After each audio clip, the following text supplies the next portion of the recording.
বারবার বুক পেটে চিৎকার করে এটাই বলতে চান যে আমার সন্তান যেন থাকে নিরাপদে।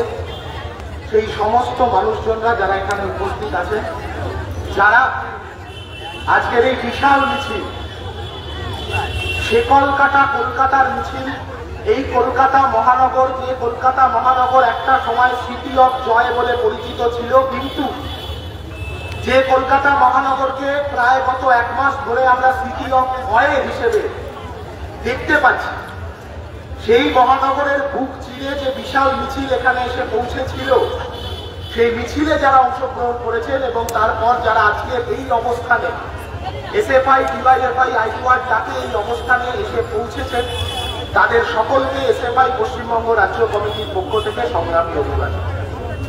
গোটা রাজ্যের মানুষ লড়াই করছে, রাজ্যের প্রতিটা কোনায় কোনায়, প্রতিটা গ্রামে, প্রতিটা মহল্লায়, প্রতিটা কলে কারখানায়, প্রতিটা ক্যাম্পাসে, প্রতিটা অফিসে, দপ্তরে মানুষ একজুট হয়ে হাতে হাত রেখে বলছে দাবি এখন একটাই, তিলোত্তমার বিচার চাই। আর যখন সবাই লড়াই করছে তিলোত্তমার বিচারের জন্য, তখন এই রাজ্যের মাটিতে, এই রাজ্যেরই একজন নাগরিক, তার নাম মমতা ব্যানার্জি, তিনি ঘটনাচক্রে আমাদের রাজ্যের মুখ্যমন্ত্রী, পুলিশ মন্ত্রী, স্বাস্থ্যমন্ত্রী, উনি মনে মনে লড়াই করছে নিজের চেয়ারটাকে, নিজের গদিটাকে বাঁচিয়ে রাখবার জন্য। আর ওনার যেসব সাঙ্গপাঙ্গরা গোটা পশ্চিমবাংলা জুড়ে, এই পশ্চিমবাংলার ক্যাম্পাসে ক্যাম্পাসে, মেডিকেল কলেজে, সাধারণ ডিগ্রি কলেজে দুর্নীতির চক্রকে দিনের পর দিন প্রশ্রয় দিয়েছে, সমাজ বিরোধীদেরকে দিনের পর দিন প্রশ্রয় দিয়েছে, ক্যাম্পাসগুলোকে পাড়ার ছেনমস্তানদের আতুর ঘরে পরিণত করতে প্রশ্রয় দিয়েছে, তাদের মাথাগুলোকে বাঁচা করতে। সন্দীপ ঘোষ ধরা পড়েছে, আমরা বলেছি সন্দীপ ঘোষ মানে তো শুধু কান মুখ চোখ, মাথা ধরতে হবে, মাথা ধরতে হবে। যে মাথা থেকে গোটা পশ্চিমবাংলার প্রতিটা মেডিকেল কলেজে একটার পর একটা অপরাধের চক্র পরিচালিত হয়, সেই মাথাটাকে ধরতে হবে। যে মাথার অ্যাকাউন্টে, যে ভাইপোর অ্যাকাউন্টে প্রতিটা মেডিকেল কলেজের পার্কিং লটের কাটমানির টাকা পৌঁছে যায়, সেই মাথাটাকে ধরতে হবে। যে অ্যাকাউন্টে এই প্রতিটা মেডিকেল কলেজে যে দালাল চক্রগুলো চলে, নাম আছে 50 নম্বরে সিটি স্ক্যানে, পয়সা ধরিয়ে দিলে 50 নম্বর থেকে নামটা 5 নম্বরে চলে আসতে পারে। যারা এই কাটমানিগুলো যে যে অ্যাকাউন্টে পাঠায়, সেই মাথা দেখো। এই দুর্নীতির চক্রটাকে দিনের পর দিন লালন করে এই পশ্চিমবাংলার মাটিতে এমন ভাবে মেডিকেল কলেজগুলোকে দুর্বৃত্তদের, লুম্পেনদের ঠিকানায় পরিণত করেছিল, আজকে সেই কারণে আমরা আমাদের দিদিকে হারিয়েছি। আমরা বলছি এই বাংলার একজন ছাত্রী, এই বাংলার একজন মেয়ে, যে বড় হয়েছিল এই গোটা বাংলার মানুষকে ডাক্তারি পরিষেবা দেবে বলে। আমরা ওর বাড়িতে ছিলাম যখন, আমার মনে পড়ছে ওর বাবা হাউ হাউ করে কাঁদতে কাঁদতে বলছে যে সেলাই মেশিন চালিয়ে মেয়েটাকে বড় করেছিলাম আমরা। গরিব বাড়ি, বাবা মা বহু কষ্ট করে মেয়েটাকে বড় করেছিল, স্বপ্ন দেখেছিল সেই মেয়েটা বড় হয়ে এই গোটা বাংলার মানুষকে ডাক্তারি পরিষেবা দেবে। যারা তিলোত্তমার স্বপ্নগুলোকে কেড়ে নিয়েছে, তাদের বাংলার মাটিতে বেঁচে থাকার স্বপ্ন আমরা কেড়ে দেব, এই আওয়াজটা গোটা পশ্চিমবাংলায় ছড়িয়ে দেওয়ার কাজ হবে। আমরা আসছিলাম, কিছু মানুষজন জিজ্ঞেস করছে এই প্রতিদিন রাতে কোনদিন লালবাজারের চত্বরে ডাক্তাররা বসে পড়েছে, আগামী ডাক্তাররা তারা লালবাজার চত্বর ঘিরে বসে আছে, কোনদিন সেখানে যাচ্ছি, কোনদিন ধর্মতলাতে সিভিক সোসাইটি, নাগরিক সমাজ তারা রাত যাচ্ছে, সেখানে যাচ্ছি। তা আমরা আজকে যখন মিছিলে হাঁটতে হাঁটতে আসছি, কয়েকজন এসে জিজ্ঞেস করছে প্রতিদিন রাত যাচ্ছ, শরীর খারাপ হয়ে যাবে, কখনো ঘুমাও গিয়ে বাড়িতে।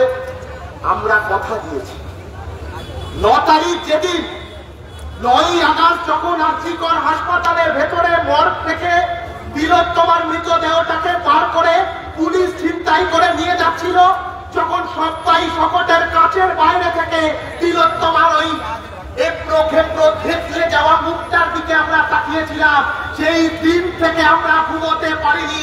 আর ওই মুখটার কসম, তিলোত্তমার কসম, যতদিন না তিলোত্তমার বিচার হচ্ছে এই সরকারটাকে আর এই সরকারের দলদার সাদা উর্দির প্রশাসনকে আমরা ঘুমোতে দিচ্ছি না, আমরা ঘুমোতে দেব না।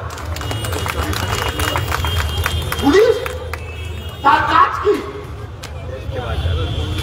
মানুষের ট্যাক্সের টাকায়, পাবলিকের ট্যাক্সের টাকায় ওই উর্দিটা কেনা, আর ওই উর্দিটা এখন ভেট পাঠানোর জন্য ব্যবহার হয় নবান্ন।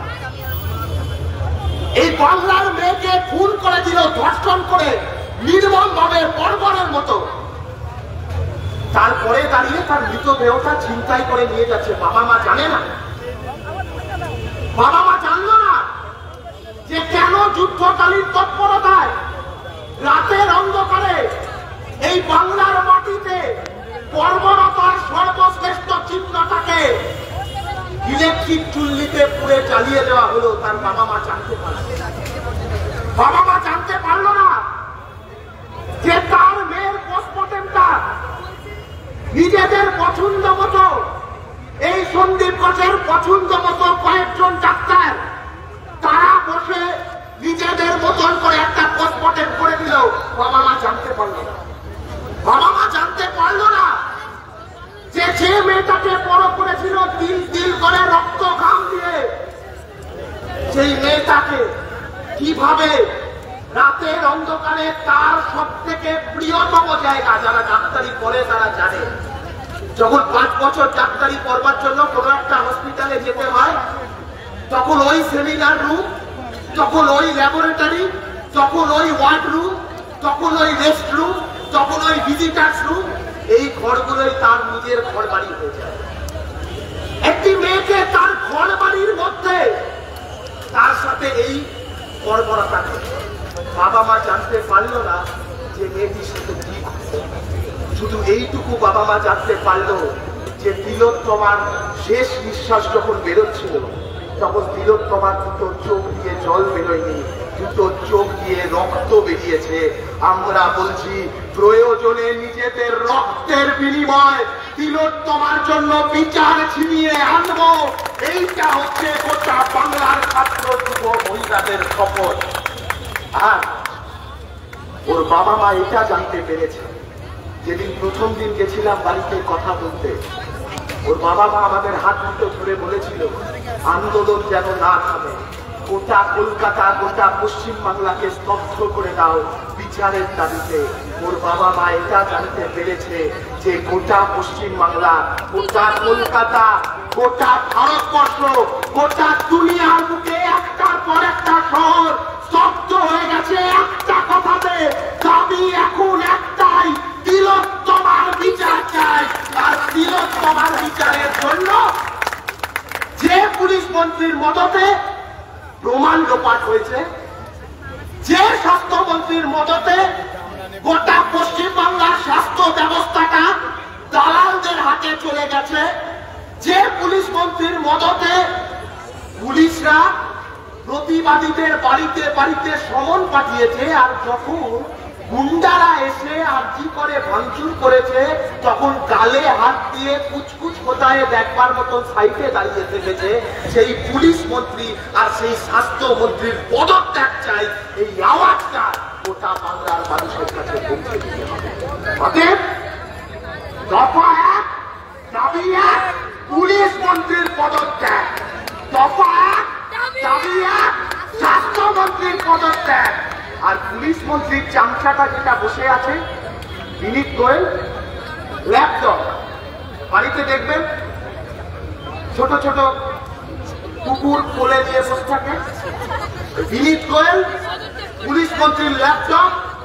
অতএব পুলিশ মন্ত্রীর যেমন পদত্যাগ চাই, তেমনি পুলিশ মন্ত্রীর ল্যাপটপটাকেও পদত্যাগ করতে হবে।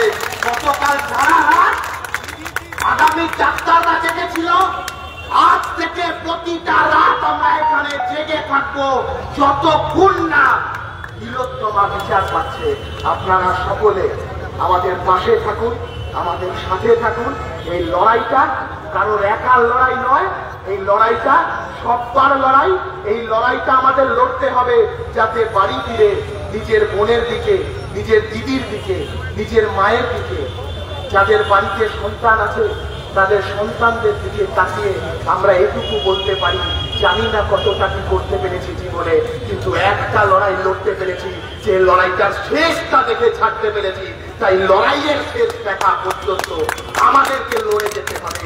এই লড়াইয়ের আহ্বানটা সকলের কাছে পৌঁছে যাক। আসুন সবাই একসাথে লড়ি, একসাথে তিলোত্তমার বিচার ছিনিয়ে নিয়ে আসি। ইনকিলাব জিন্দাবাদ, ছাত্র যুব মহিলা ঐক্য জিন্দাবাদ।